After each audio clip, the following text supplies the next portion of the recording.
Hi friends, मैं Parvez रखारी। Friends, आप सभी लोगों में से जो भी 20 साल से ज़्यादा उम्र के हैं, अगर मैं उनसे पूछूं कि आप लोगों को ऐसा कुछ याद है जब आप 9 साल के थे। फ्रेंड्स, अगर मैं अपनी कहूं तो मुझे कुछ भी याद नहीं। वैसे तो मेरी उम्र थोड़ी ज़्यादा है और कम से कम एक बात तो मैं अपने बारे में कह ही सकता हूँ कि मैं 9 साल की उम्र में चेस तो बिल्कुल भी नहीं खेल सकता था। लेकिन फ्रेंड्स, भारत के बच्चों को पता नहीं क्या हो गया है, वे किस उम्र में चेस खेलना सीख लेते हैं। यहाँ दिल्ली के इंदिरा गांधी इंडोर स्टेडियम में 9 साल के AR इलमपार्थी ने एक ग्रैंड मास्टर को हराया है। और तो और फ्रेंड्स, इलमपार्थी की रेटिंग इस गेम के दौरान 1920 थी। वहीं जो ग्रैंड मास्टर थे यानी हर्ष भरतकोटी, उनकी रेटिंग 2481 थी। फ्रेंड्स, 9 साल की उम्र में ग्रैंड मास्टर को हराना ये वाकई में गॉड गिफ्ट है, एक्स्ट्राऑर्डिनरी टैलेंट जो कि यहाँ AR इलमपार्थी में है। तो आइए फ्रेंड्स, सीधा इस एक्साइटिंग गेम को देखते हैं। यहाँ गेम की शुरुआत की हर्ष भरतकोटी ने D4 के साथ, तो इलमपार्थी ने रिप्लाई दिया नाइट F6 से, तो बिशप G5, नाइट पर अटैक, तो G6, then bishop takes F6, E takes F6, then E3, तो bishop G7, then G3, black castles, bishop G2, then D5, knight E2, then C6, knight D2, bishop E6, और इसके बाद यहाँ हर्ष ने castle किया night D7, तो knight F4, bishop पर attack, लेकिन नो प्रॉब्लम, ब्लैक ने यहाँ किया F5। और फ्रेंड्स, यहाँ मेरी नज़र में ब्लैक की डेवलपमेंट काफ़ी सॉलिड है। और अब हर्ष को यहाँ क्या करना चाहिए? वैसे तो वाइट की प्लानिंग यहाँ अपने C पॉन को ही आगे पुश करने की है, और अगर यहाँ वाइट इसी पॉइंट पर करे C4, तो इसके बाद D take C4, then knight take C6, F take C6, knight take C4।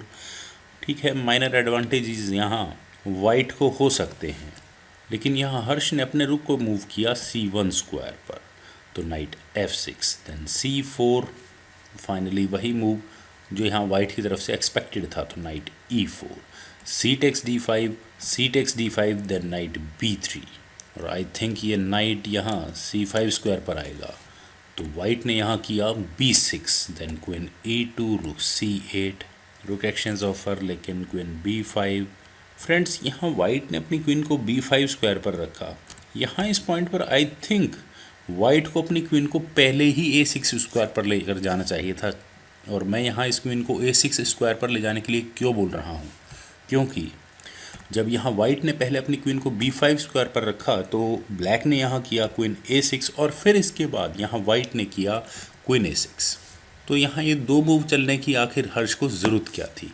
वो डायरेक्ट ही इस क्वीन को A6 स्क्वायर पर लेकर जा सकते थे, या फिर वे यहाँ रुक एक्सचेंज करके इस मूव को चल सकते थे। खैर कोई नहीं फ्रेंड्स, आइए देखते हैं गेम किस तरह से आगे बढ़ी। यहाँ ब्लैक ने किया क्वीन D7, अपने इस A7 पॉन पर डिफेंस किया, तो rook at F goes to E1, then bishop H6, might be इस नाइट पर अटैक, तो हर्ष ने यहाँ अपने नाइट को D3 स्क्वायर पर प्लेस किया, और यहाँ एक काफ़ी अच्छी आउटपोस्ट इस नाइट के लिए, तो ब्लैक ने यहाँ पहले किया bishop G7, then night A1, तो rook C4, rook take C4, D take C4, knight पर अटैक, तो नाइट F4। और फ्रेंड्स, अब यहाँ इलमपार्थी को किस तरह से खेलना चाहिए था? क्या उन्हें यहाँ B5 करके अपने पॉन्स को आगे बढ़ाने पर ध्यान देना चाहिए था? और अगर यहाँ से गेम आगे बढ़ती है तो वाइट यहाँ क्या करेगा? Knight take C6, then F take C6, तो F4, और ये गेम बिल्कुल इक्वल ही रहेगी। तो इलमपार्थी ने यहाँ किया C3 और अपने पॉन को थर्ड रैंक में जा पहुँचाया, तो हर्ष ने यहाँ किया नाइट टेक्स E6, पहले बिशप को लिया F टेक्स C6, फिर इसके बाद यहाँ उन्होंने किया B टेक्स C3। फ्रेंड्स, क्या यहाँ वाइट के पास पॉन एक्सचेंज करने के अलावा भी कोई और रास्ता था? क्या वो यहाँ इस पोजीशन से बिशप टेक्स C4 कर सकते थे? वो यहाँ पहले इस नाइट को ले सकते थे, लेकिन अगर यहाँ से गेम आगे बढ़ती है तो C टेक्स B2, और अब ये पॉन क्वीन बनने ही वाला है, लेकिन अब यहाँ कोई बहुत ज़्यादा फ़ायदा नहीं है, क्योंकि वाइट यहाँ पहले अपने नाइट को मूव कर लेगा B3 स्क्वायर पर, और अब फिर जाकर ब्लैक यहाँ ये अपना एक्सचेंज कंप्लीट करेगा F टेक C4, और अब यहाँ ये दो पॉन्स E फाइल में ब्लैक की वीकनेस ही रहेंगे। लेकिन फिर भी यहाँ हर्ष ने किया B टेक C3, तो नाइट टेक C3, तो रुक C1, नाइट पर अटैक। तो अब यहाँ ब्लैक को क्या करना चाहिए? क्या उन्हें यहाँ क्वीन एक्सचेंज करनी चाहिए? इलमपार्थी यहाँ कर सकते थे क्वीन C8, और अगर यहाँ से ये गेम आगे बढ़ती और वाइट यहाँ क्वीन एक्सचेंज कर ले क्वीन टेक C8, तो उसके बाद रुक टेक C8, और फिर यहाँ ब्लैक के पास चांस होता है एक चेक देकर इस रुक को लेने का, तो वाइट यहाँ करता रुक C2 और इस पोजीशन में ब्लैक थोड़ा फ़ायदे में होता। लेकिन यहाँ एल्पार्थी ने पहले किया रुक C8, उन्होंने आपने नाइट पर डिफेंस किया अपने रुक से, तो knight B3, then E5, D takes E5, bishop takes E5, तो बिशप F3। और फ्रेंड्स यहाँ ये बिशप F3 मूव शायद वाइट यहाँ अपने किंग को G2 स्क्वायर पर ज़रूर लेना चाहेगा, तो king G7, then king G2, G5, और अब ब्लैक करा था अपने इस जी पॉन को आगे पुश करने का है। और ऊपर से फ्रेंड्स यहाँ इस बिशप के लिए मेरे ख्याल से B7 स्क्वायर के अलावा और कोई दूसरा स्क्वायर नहीं होगा, और ये स्क्वायर भी ज़्यादा सेफ नहीं होगा, तो वाइट को यहाँ करना पड़ा किंग H7। और अब अगर यहाँ ब्लैक करे G4 तो उसके बाद बिशप G2। ठीक है, वाइट इस सिचुएशन को थोड़ा मैनेज कर सकता है, लेकिन फ्रेंड्स यहाँ वाइट के पीसेस थोड़े बिखरे हुए लग रहे हैं। यहाँ ब्लैक ने अपने रुक को D8 स्क्वायर पर प्लेस किया, तो नाइट D4, वाइट का अटैक यहाँ ब्लैक के नाइट पर, लेकिन उससे पहले bishop takes D4, then E takes D4, queen takes D4, और अपने नाइट पर डिफेंस किया।